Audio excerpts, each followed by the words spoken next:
This is my story of the darkest year of my entire life. I feel like I'm struggling to get through every moment. It was so... Hello, you guys.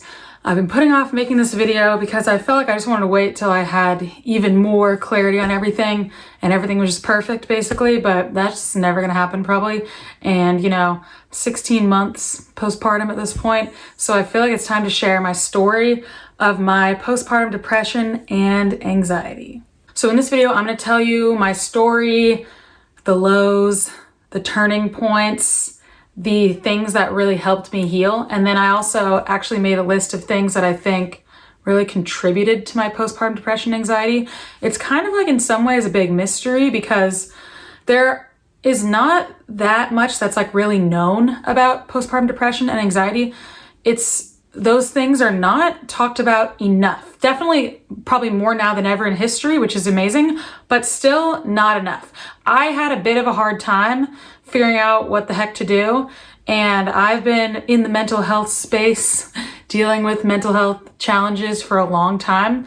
And so I wasn't really starting from zero and it was hard for me. So I'm trying to shed as much light as I can possibly shed because I'm just one person over here who can only do so much. But this is not a black and white thing where they're like, oh, let's take a test. Okay, you tested positive. All right, here's the cure, antibiotics, done. That's not how it works. So there's not that many like factual things people can say like, oh, we know this for sure. So it's really frustrating. So I'm just gonna tell you my story, my details, it's so weird that I have to say disclaimers like, guys, I'm not your doctor. I'm not a doctor. This is not medical advice. It's not mental health, whatever. I'm not a doctor. I'm just a person sharing her story. So that's all I got. So disclaimer, disclaimer, disclaimer. I think you guys are smart enough, you already know that, but I feel like you have to say this stuff. So this is my story of the darkest year of my entire life. Okay, so Barrett is the best thing that ever happened to me. Love him, I love my life. Now I'm so happy that we have him. He's just the best. But it's so weird that that year was the darkest year of my life. It's just so weird that the brightest light in my life also came at the same time as the darkest and lowest lows. So let's get into it. I think, let's see. Firstly, I'll say this really lasted for the first several months. Like it just got worse and worse and worse, probably for about 7 months. And then there's a little bit of that's like my journey where I try to turn it around, I would say. So it is really probably like a 10, 11, 12 month, like a year journey to get to where I am today, which is, by the way, a really great place. And Barrett is so much easier now as a toddler. I'm in a such better, like guys, I can't even tell you how much of a different place I'm in. Even than before I was pregnant. Like I'm in probably the best mental health space of my entire life and health in general. So there's a light at the end of the tunnel. So my anxiety came right away and the depression was like a little bit after. I guess there was like hints here and there, but you know, they have like the baby blues in the beginning. So I guess all that's kind of normal. I didn't really know what was what, but then it became pretty clear pretty fast that I was like, okay, this is not right. So I'm gonna tell you first my little list I made. Once again, I'm not your doctor. This is a very unofficial list that I made of factors that I believe contributed to my PPA, which was isolation and not very much help. So that was, okay, you're probably like, what? You have like 1 million people in your family. I didn't ask for help. I didn't think well, I guess I thought I needed help, but I didn't really want help at the same time. But I desperately wanted help at the same time. It's really confusing. But I also wanted to be alone because I was so confused. So if you are isolated and you have like no help, I think that's a factor. Number 2, not the best mental health to start with. I was in a bit of a weird place before I gave birth just because life circumstances and lots of stuff going on. So that brings me to the next one, which is traumatic life events. If you have, for me, some traumatic, emotional, painful things were ongoing and had been going on and whatever in my life, just adding so much stress and uncertainty. So I don't think that was helping. Number 4, traumatic birth experience. I think I actually did see some statistics on this actually being a factor that they know of. And did I have a traumatic birth experience? You can watch my birth story on my channel if you would like. It's a wild ride. Number 5, an expectation of like bliss and perfection. I really had high expectations for myself, and from everything I saw of people like on the internet, I didn't really see that much stuff of, or maybe I ignored it, I don't know, of like struggling, and especially struggling with things that I was gonna struggle with. So I just expected, I had this like view in my head of, okay, you have your baby and then you struggle with sleeping for like a couple weeks, maybe like a month or 2. They don't sleep that well, but then they start sleeping, and then you like take them on your walks, and during the day you just put them down for their naps, and they're napping for hours, and you're just getting all your stuff done, and while they're napping in their bassinet. That is absolutely not what happened, which I'll explain. And then number 6, a difficult baby. Barrett was difficult in some certain ways that I will get into that really challenged me. And then 7, a previous miscarriage. I really do think my previous miscarriage contributed a lot to my anxiety. It's just the fear of like losing your baby when you've already lost one. It really hits you, or at least me, for my second. And then lastly, my least, well, maybe not my least favorite, excessive, but one of the worst things in the world, excessive sleep deprivation. Let's get into the story. It really went wrong from the beginning. I had a very traumatic birth. It was very bad. And it was emergency C-section. I was in the hospital. And from that moment, it was just bad already. I wasn't sleeping at all in the hospital. And I don't mean I only got 4 hours. I mean, like, I slept 1 hour, an entire 24-hour period each day. So by the end of that week, it was like day 5. I had slept a total of, I think, 4 hours, which is so not right after you just had a major surgery and lost a ton of blood, and then you have a newborn. And Barrett wouldn't sleep when we put him down. I didn't know what I was in for there, but we put him in the little bassinet thing in the, well, it's really like a little container in the hospital, and he wouldn't sleep. He would just cry. So I was like, okay, I have to hold him. So I would just hold him. I would hold him while he slept the whole time.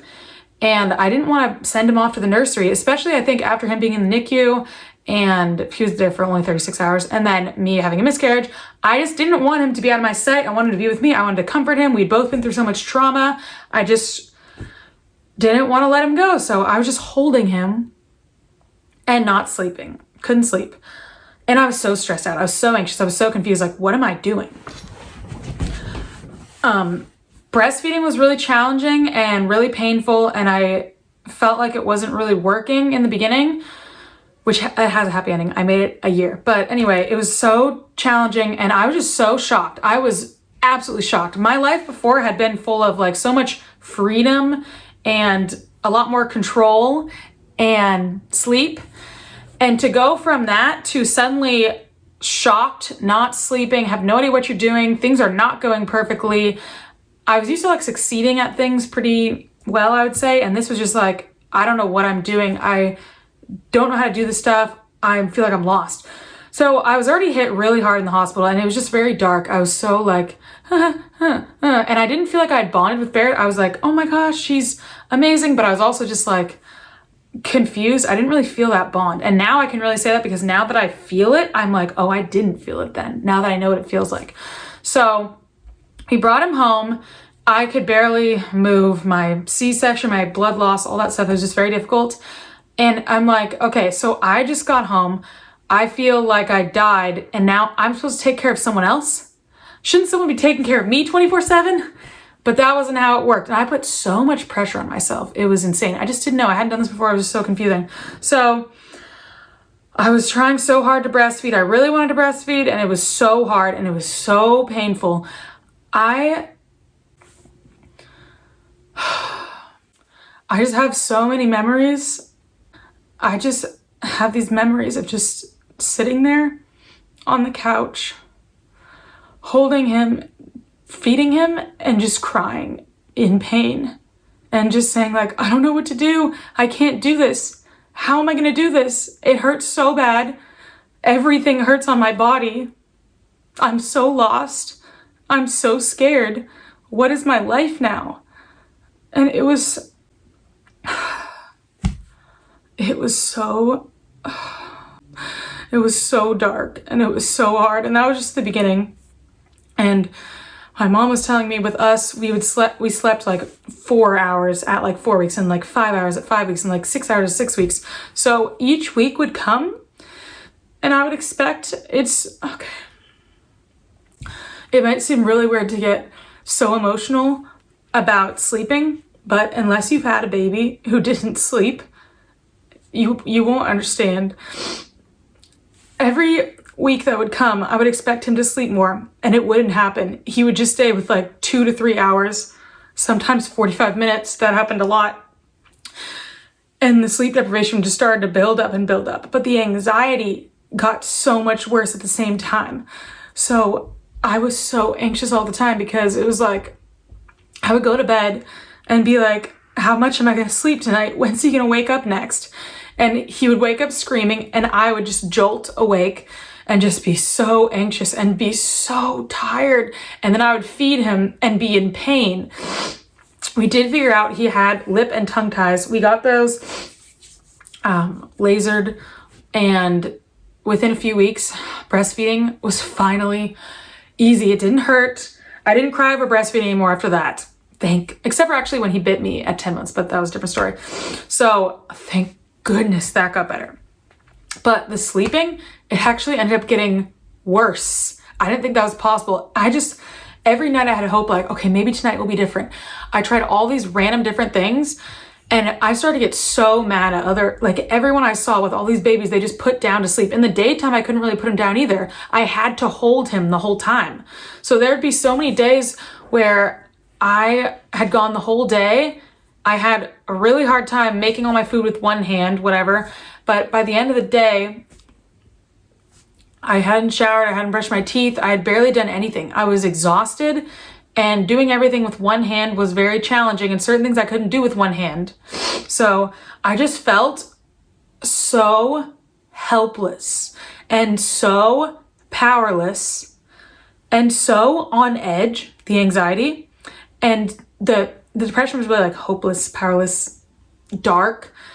And I could not see a light at the end of the tunnel. I did not know what was going on because there weren't that many people talking about having a baby with this kind of sleep issue. I just didn't know what to do. And then Baird had some stuff I'm not talking about publicly, but he had some other stuff going on at the same time that was so stressful as well. That made it worse. And so then it really got worse at 3 months. The 4-month sleep regression hit. And that from that point on, that was November. From that point until 2 months later, January, now that I can barely put that into words. It was so bad. That's when it started to be more frequent. He'd wake up 45 minutes or an hour and a half. So I was just not sleeping. And so while I'm not sleeping, I'm like scouring the internet for any possible thing that could help me. And I would see different like things for sleep training. And things like everything I found involved your baby crying in some way, your baby crying and you leaving for some amount of time. I could not do that. I don't care if that was like what was gonna like fix everything for me. I could not do it because my anxiety and a lot of other things as well that I researched, but my anxiety wouldn't even let me do that. I had so much anxiety around him crying. I just always wanted it to stop immediately. And of course, who likes the sound of the child crying? So if he was just crying for even a little bit, like in the car when he would be crying, oh my gosh, that killed me. And temperament has something to do with it as well, I believe. He is a very strong-willed, passionate, headstrong child. So now that I've seen a lot more babies recently, I can tell like he's on a different level. He doesn't just like, like his cries were like really intense. And he would very frequently, he would cry where he'd just like stop breathing, face is completely red, there's nothing coming out of his mouth, And then finally breathes again. I'm like, oh my gosh, like that angry crying thing. He stopped doing that. He doesn't do it anymore, thank goodness, but he was doing that for a while. He was so mad he would stop breathing in his crying. So that was terrifying. Anyway, November through January, those 2 months, 3.5 to 5.5 months were, I cannot even tell you. I was not sleeping. That was horrible. My anxiety was just at an all-time high. And in the morning when it was time to get up, oh my gosh, I can't even tell you how hard it was to get out of bed every morning. There was nothing in me. Like I could feel something was really wrong with my health, which I'll get into that coming up. There was nothing in me. There was nothing to like get up and get out of bed. I would just like peel myself out of bed. It was so painful. And this whole time I'm like working and doing everything. Like I didn't even really miss work or anything. I don't know how I made it through this. This was like insane. So I found Batelle Sleep School. I did a video talking about them if you want to hear about that. It's called Night Routine with the Baby, I think. I talk all about them on that if you want to hear all that information. And that got me through. That was a lifesaver. I found them and I knew that I was going to be doing Batelle Sleep School in January. So that kept me hanging on, knowing that there was a light at the end of the tunnel. There was something that could help me. And that was all these other kids in that school were difficult sleepers like Barrett. So I finally felt better about that. I also found online support groups for postpartum depression, anxiety, and for fussy babies. That, oh my gosh, that helped me so much. I'll talk about those more in my like turning point solutions, but I started to find those. So I had all these people to relate to read about their stuff. Thank goodness. But anyway, we did sleep school at 5.5 months and he started sleeping so much better. That was like wildly different. I couldn't even believe that was my life now. But even though he was starting to sleep, I could not. My sleeping didn't change at all. I was jolting out of bed all the time as if he was crying. And I also didn't believe it was real. I kept thinking, this is fake. This is temporary. Soon he's gonna go back to what he was. And I still somewhat live in fear. I don't like live in fear, but I still have that fear in the back of my head. But at that time I lived in fear that things were gonna go back to how they were. He was gonna start waking up every 45 minutes again. And that was like my biggest fear, that I was gonna go back to that like torture. Like it really felt like torture. And I've seen people talk about how sleep deprivation is a form of torture. And yeah, it is. Like I can't even tell you. Even though he was doing really well with sleep at that point, he had like a few off days here and there. And when he had an off day, it would like shake me to my core because I was so terrified. And I was waking up every night with that terror, as I told you, and having so many panic attacks in the middle of the night. It was so uncomfortable, my gosh. And I just did not know what to do to relieve myself because I couldn't be like, oh, it'll get better. It's gonna go away. I'm like, when's it gonna get better? Like, what's gonna solve this magically, especially like before?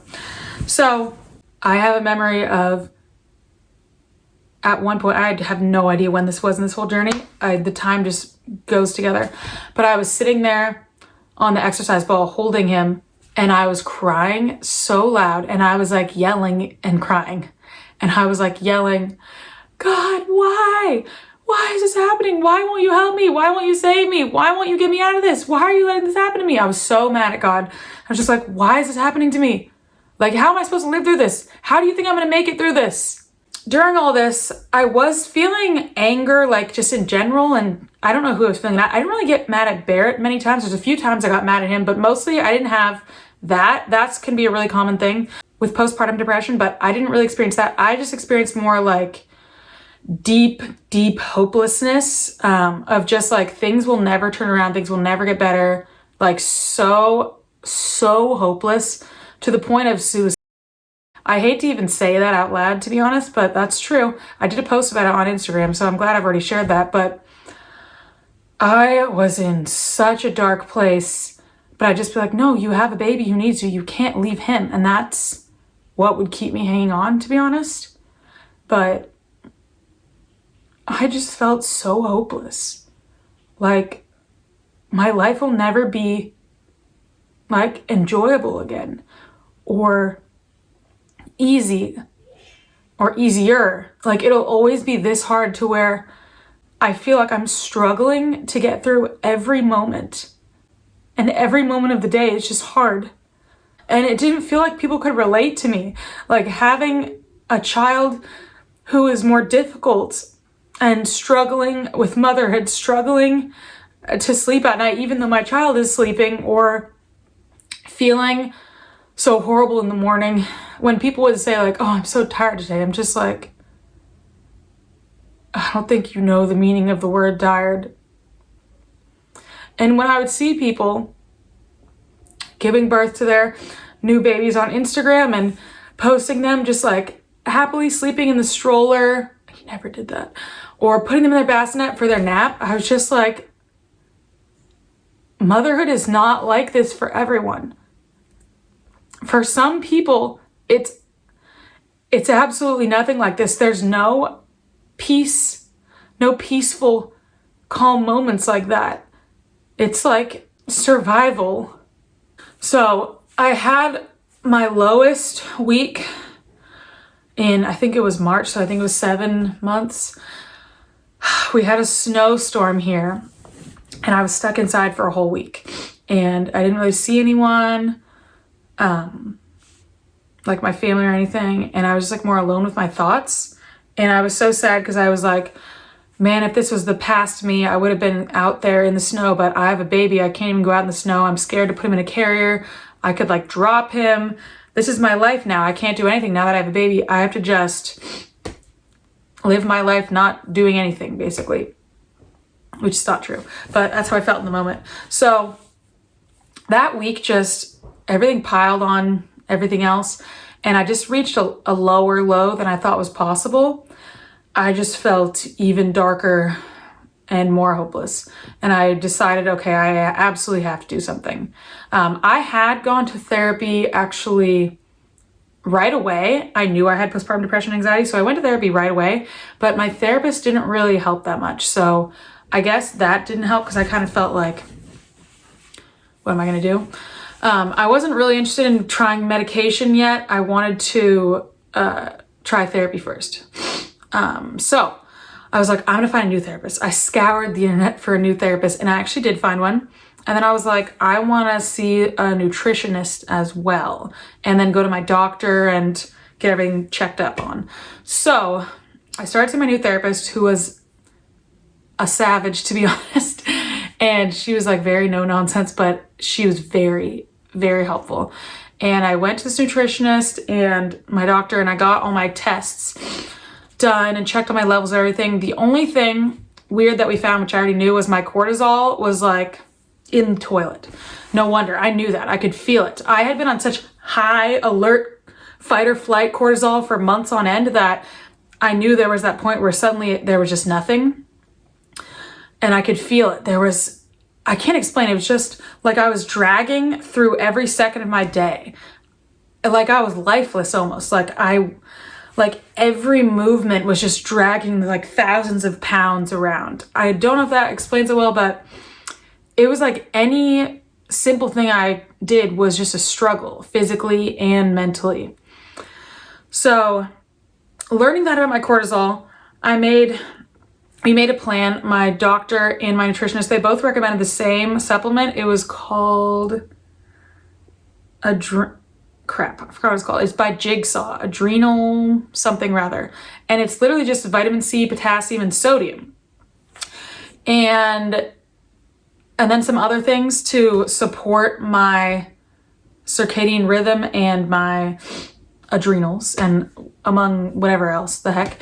So I was learning about how all these things can happen in your body when you're stressed, and it can deplete all these other things in your body. So basically we're trying to restore all these things that are being depleted at more of a rapid pace, because I was so on high alert all the time, high anxiety, high alert, fight or flight. It was just draining everything in my body, and I could feel it. Like it really felt like the life was drained out of me.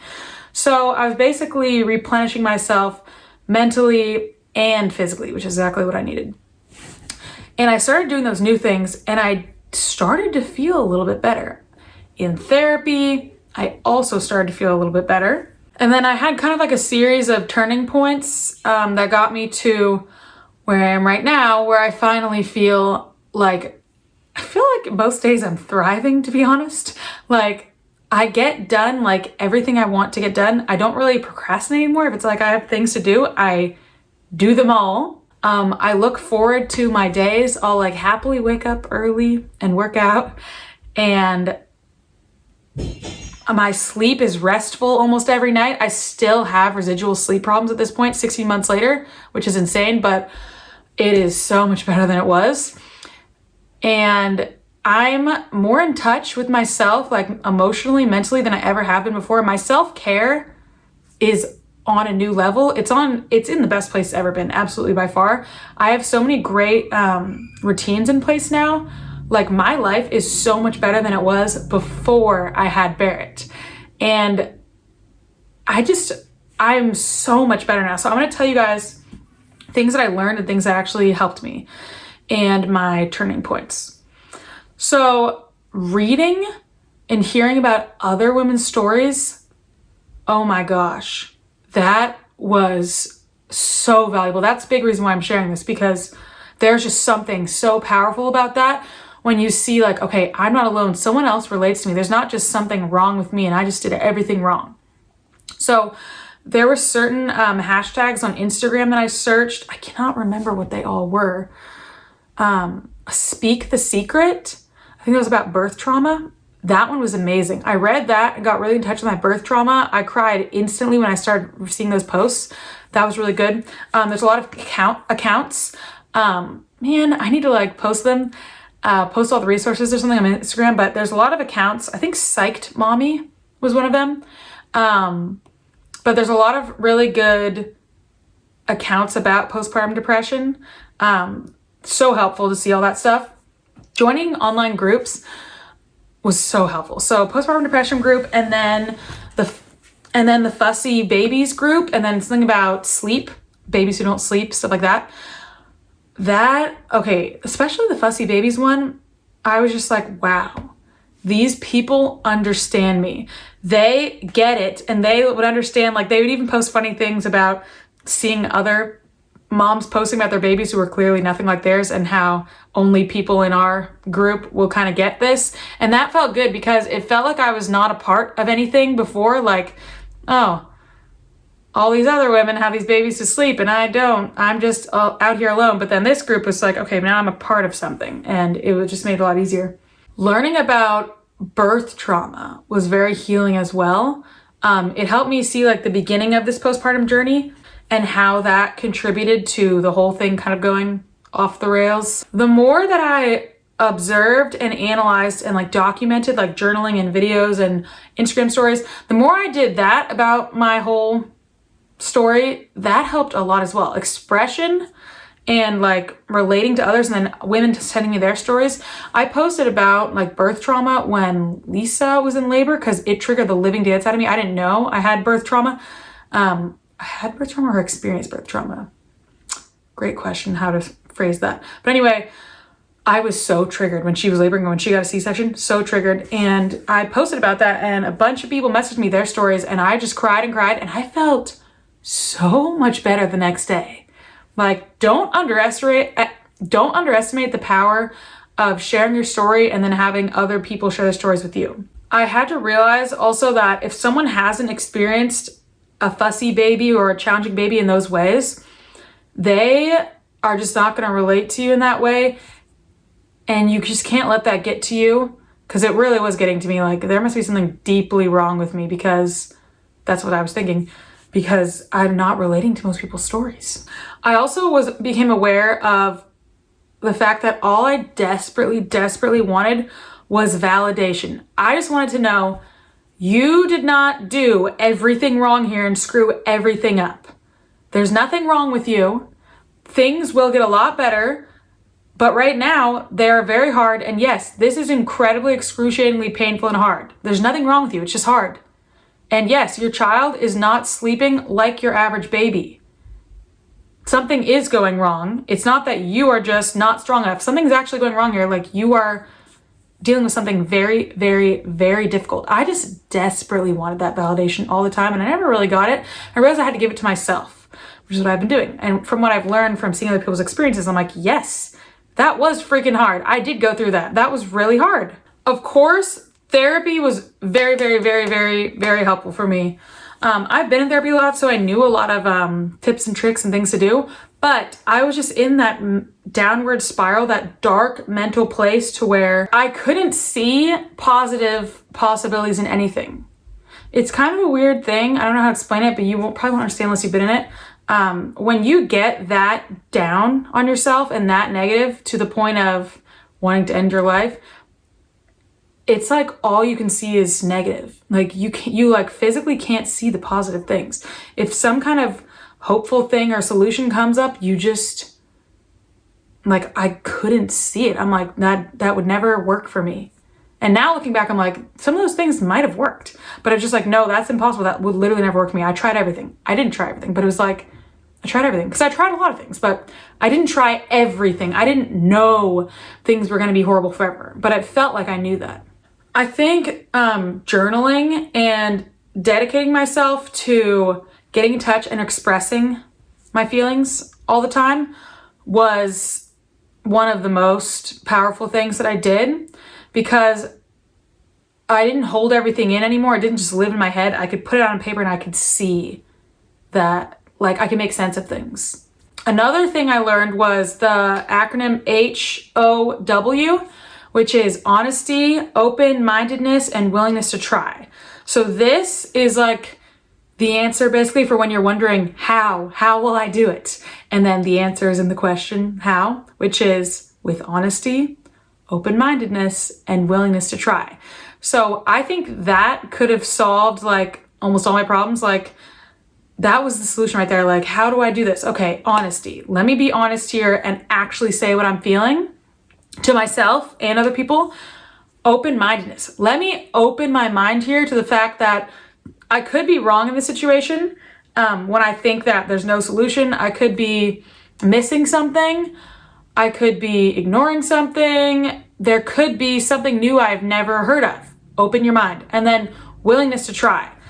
It takes so much courage to try.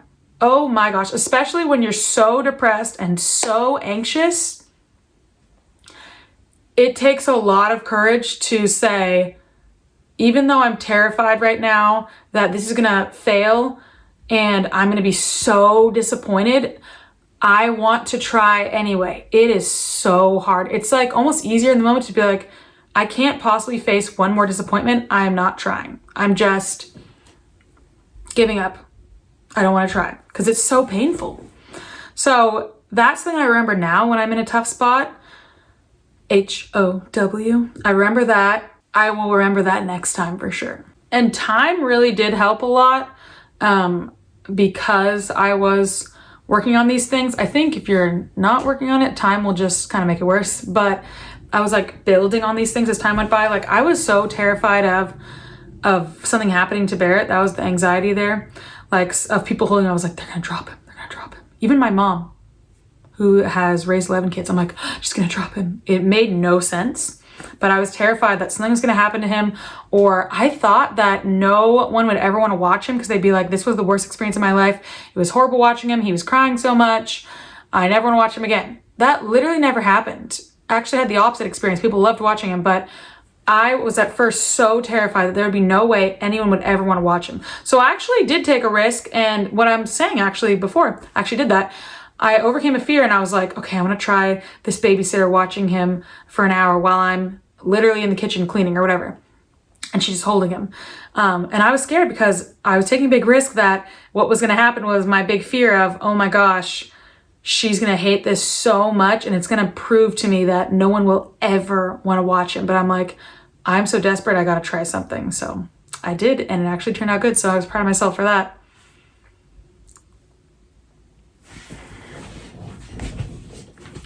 But basically, to summarize all the things that helped, those things that I mentioned, it's really, for me, It was finding solutions to my problems, like the sleep and the breastfeeding, and then like scheduling my new life, figuring out how to schedule everything in a brand new way. It's basically redoing everything that I ever had known, which was a lot. And then taking charge of my health and improving that, especially like my circadian rhythm, supporting that, and putting a lot of effort into lowering my stress levels. And then in therapy and outside of therapy all day long, making it a practice of expressing myself and getting out of that negative place by putting things out there and then realizing, oh wait, that negative thought I'm thinking, it made perfect sense when I was thinking it, but now that I'm like saying it and writing it or talking to a therapist, this is making a lot less sense. I think that actually is not logical and is not true, but it's hard to do that if it's just stuck in your head. So you got to get it out. And then sharing and being supported by and realizing I'm not alone. So looking back, I can see if I didn't think things were going to be perfect and I actually knew like there could be a lot of huge challenges here. And when they arise, you gotta get help for them. Like you've gotta reach out, you gotta find something. And it might be really challenging because it might be very difficult to figure out where on earth the solutions are. But if you keep trying and you don't give up, you will find a solution. That's what I found out. So if you're going through the same situation right now, please seek help. Go to your doctor, go to your, find a therapist, whatever. And if your therapist is not good, find another one, okay? My first one didn't really help me at all, maybe just a little bit, but find a good one. I swear, there are a lot of bad ones out there, I would know, but there's some incredible therapists. So please find a good one and talk to your doctor, figure out where your health is at, take charge of things, and don't give up on yourself. I know it's so hard, but if you keep trying, you will find a solution. A solution does exist, and that takes so much like hope and faith, but it has to exist because that is how mankind has continued to exist. So that tells you something right there, that we do survive, we do make it through this, things do pass, and we do make it. So if I could go back in time, oh my gosh. I just, like what I wish I had known, I just wish I had known there's nothing wrong with me just because things are going absolutely horribly. Barrett will not be like that forever. I will not be like that forever. Every new day really does carry with it a new opportunity for hope and solutions. Like, it's true. There were so many days that were turning points in my journey that I didn't know, waking up that day, that this day was going to change my life for the better. And the sleep journey has been a whole other thing. Maybe I should do a whole video on that. I have been through so much with my sleep journey. I'm in a way better place now. But my gosh, just it's so many little turning points. But the main theme through all of it is just you can't give up. You cannot give up on yourself. Even though you might momentarily give up, don't ever believe that hope is lost and there are no new solutions, that you've truly exhausted all options. It feels like that a lot, but there's always something new or something out there you haven't found. Like there really is. And that is really hard to convince yourself of, but it's true. I do also have to say that sunlight, fresh air, and exercise were another big part of my solution, like a really big part. But all these things definitely work together. It's like a car. You can't just like take off a tire and be like, oh, it'll be fine without it. But then also the tire isn't going to make the whole car. You really need all the parts to work together. So that's what I think it is. You really need to pursue a lot of solutions and believe that something kind of small might work together with something else kind of small to equal an amazing solution. Oh my gosh, I hear Barrett screaming in there. Anyway, I hope if you're going through this gives you hope to see someone on the other side of it who's actually thriving in life. And my gosh, when people say, oh, you thought the newborn stage was hard, wait till they're a toddler. Someone with a fussy baby absolutely does not want to hear that. And I would tell you right now, with a 16-month-old, he's not in his twos or threes yet, which would be more challenges, but this is 1,000 times easier for me. And he's really challenging right now, but I don't even care. It is so much better than it was. And I'll update you in his 2s and 3s, but I have a feeling nothing in my life will almost ever be as challenging as that was ever again. I will never be that inexperienced or new at motherhood ever again, because it's impossible to go back to not being a mother at this point.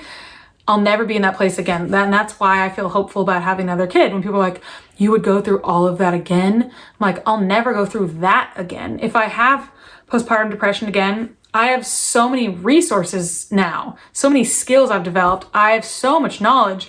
If I have a difficult baby again, I have so much knowledge now. So, I mean, honestly, I'm like equipped for that again. I'm the kind of mom that baby needs at this point. So I am excited to have another kid and however many more. And I'm just really grateful to be where I'm at right now. I'm so grateful I didn't give up. It's just scary to think that I could have given up. It's really scary, but I leaned on God as more than I ever have before, and I really learned about acceptance. But anyway, this video is really long. I feel like I could talk about more stuff. I don't know if I need to do another video titled something else, because I feel like I can't just do one video on this, but there's a lot more about like acceptance. That was a big thing for me, and faith, and a lot of other stuff actually that has to do with this. But the story is just, it's very long. I can't really put it all in one video. So I'm gonna stop this here. Yeah, I feel like I could almost talk about more about the solutions in a longer video. I don't know. Let me know what you guys think. If you're going through this, I am so sorry. And you deserve all the validation in the world. You deserve to finally feel validated, and for someone to look you in the eye and say, yes, this is absolutely hard. You are going through hell right now and you deserve rest. Let me take, well, you might be scared of them even holding your baby, but let me give you a break. I'll hold the baby right next to you and you can just chill for a second, okay? Take an hour, take a bath, then build up to taking more hours as you get more comfortable, whatever. You deserve to feel safe and happy and connected with your baby and connected with yourself and hopeful. And you deserve to feel proud of yourself and strong, not weak and like a failure, like there's something wrong with you. You deserve to feel understood and validated. So if that's you, I understand you. I'm validating you. You have been through it, and some people will never understand, and that is okay. You got to validate yourself. It is a real thing, and you have been through hell, and you deserve validation. Good luck, everyone. I hope this was helpful, and I could definitely make more videos on this if this is more in demand. I would think it would, because I was just dying for somebody to talk about this, and I didn't hear it anywhere near as much as I would have liked or needed. So I'll probably do more videos on this. Subscribe if you'd like to see more. I have lots of videos coming out, planning for 2022. I'll see you guys later, and good luck with everything. You can absolutely do this. Do not give up on yourself. Bye.